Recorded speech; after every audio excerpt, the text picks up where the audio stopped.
All right, Robbie. Hey guys, questions for Ben. Looks like the first one, Ben, comes from Sean Barnard, Philly Sports Network. Go ahead, Sean. Yeah, hey Ben, take us through what exactly you were looking for on that last play there. A shot. Whoever's open, the available man to get a bucket. Had Joe down low, get to the rim, and then Tobias come off a curl. I think we were looking for a foul, but obviously, I don't think they're going to call anything like that, late game. But drew it up, we ran it. Weren't successful, and we move on. So we just got to get better. Next is Paul Hudrick. Hey, Ben. You guys did a really good job, mostly yourself, on Dame in the second half. What do you think kind of worked for you guys, and were there any kind of adjustments that you made guarding him in the second half? Probably just stepping up my intensity, being more physical. I know when you're guarding a smaller guy, and I'm 6'11", whatever it is. I'm typically going to get more foul calls on a smaller guard. So I'm happy tonight. They let us play a little bit more. I was just trying to be physical down the stretch and guard my guy, and, trying to make plays. Thanks.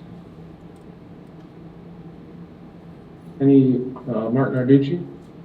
Yeah, Ben, it looked like you were having a lot of success operating down low, even more so, it seemed like more so than usual. How about that? Was that something you were looking to do, or just did that out of what they were giving you on D?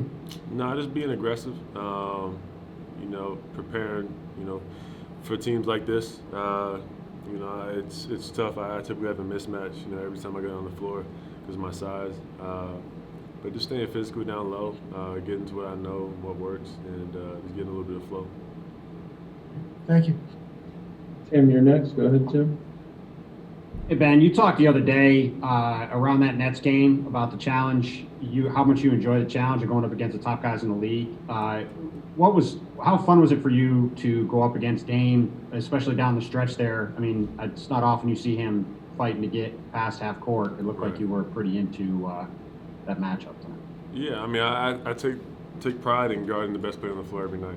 It's not a one-off thing. If you watch me, I'm typically guarding the best player, and typically the best players are guards or shooting guards, whatever the case, point guards, whatever it is. And I love that. I love the fact that my teammates can look at me and tell me, you gotta go out and lock this guy up. There's nights that guys go off. It's gonna happen, but most of the time I feel like I'm doing a good job and making the right plays, and I feel like I'm the best defender in the NBA. Thank you. Hey, we can take one more here, guys, if anybody has it. Yep, Austin Krell, you're the last one. Go ahead.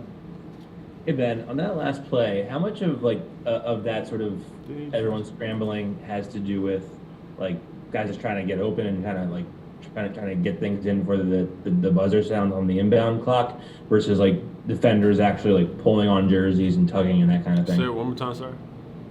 So on that last play when you're trying to get the inbound pass in, how much of that is guys just trying to find a way to get open when they're applying pressure versus them sort of tugging on jerseys and kind of holding guys back a little bit? I mean, my mindset, if I'm out there and I'm trying to get through screens or whatever it is, you gotta fight through it because you don't know if you're gonna get the call, so you can't rely on getting a call. You gotta act like nobody can stop it. Like you're gonna run through walls to get that ball. But it's tough. It's tough. You don't, especially if you feel like they're fouling you and they are fouling you and you don't get the call. It is what it is, though. It's late game. But we're gonna learn from it. Thanks, Ben. Thank you.